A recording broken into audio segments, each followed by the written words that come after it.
টক টক তেঁতুল, ঝাল ঝাল স্বাদ, মিষ্টি একটু মিশে করে মনটা উন্মাদ। তেঁতুলের নামটা শুনলেই তো জিভে জল চলে আসে, আর এরকম টক ঝাল মিষ্টি আচার হলে তো কোনো কথাই হবে না। নমস্কার বন্ধুরা, আমি আজকে পাকা তেঁতুলের টক ঝাল মিষ্টি আচারের রেসিপি ভিডিও আপনাদের সাথে শেয়ার করব। প্রথমে তেঁতুলের খোসাগুলো ছাড়িয়ে নিয়েছিলাম, এখন তেঁতুলের ভেতরের আঁশটা ছাড়িয়ে নেব।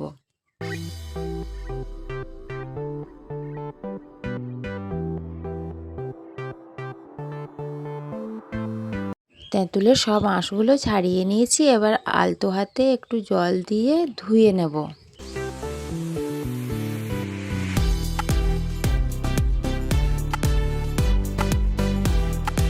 তারপর আর একটু জল দিয়ে 1 ঘন্টার মতো ভিজিয়ে রেখে দেব।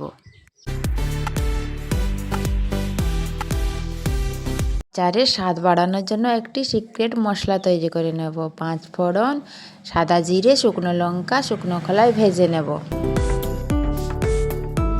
ভাজা হয়ে গেছে, এবার নামিয়ে গুঁড়ো করে নেব।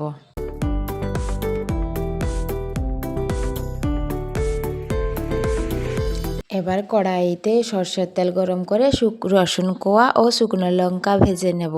রসুনটাকে লাল লাল করে ভেজে নেব। এর মধ্যে 2 চামচ 5 ফোড়নও দিয়ে দেব। রসুন শুকনো লঙ্কা খুব ভালোভাবে ভাজা হয়ে গেছে, এবার তেঁতুলের মাঠটাকে দিয়ে দেব। আমি এখানে তেঁতুলগুলো প্রায় 1 ঘন্টা ভিজিয়ে রেখেছিলাম এবং ভেজানো 1 ঘন্টার পর হাত দিয়ে একটু তেঁতুলের মাঠটাকে বের করেছি। তেলের মধ্যে কিছুক্ষণ ভেজে নিয়ে এখন প্রায় 500 গ্রামের মতো গুড় দিয়ে দেব।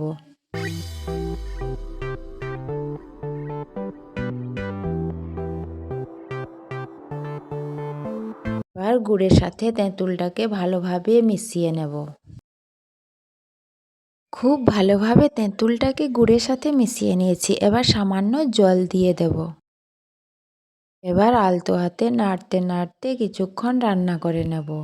অনবরত খুন্তি দিয়ে এইভাবে নাড়তে থাকব। এরপর স্বাদ মতো সাদা লবণ দিয়ে দেব।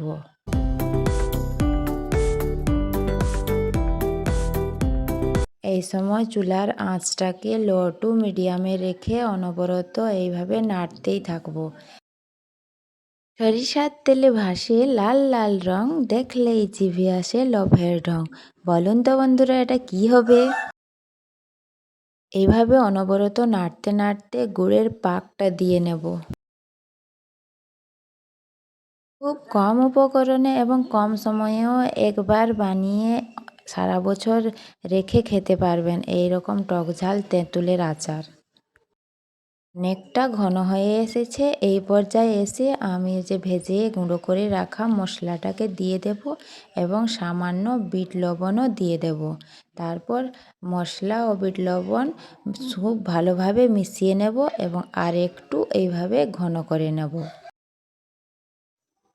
বন্ধুরা, আপনারা ভিডিওটিতে একটা লাইক করতে ভুলে গিয়ে থাকলে এক্ষুনি একটা লাইক করে দেবেন।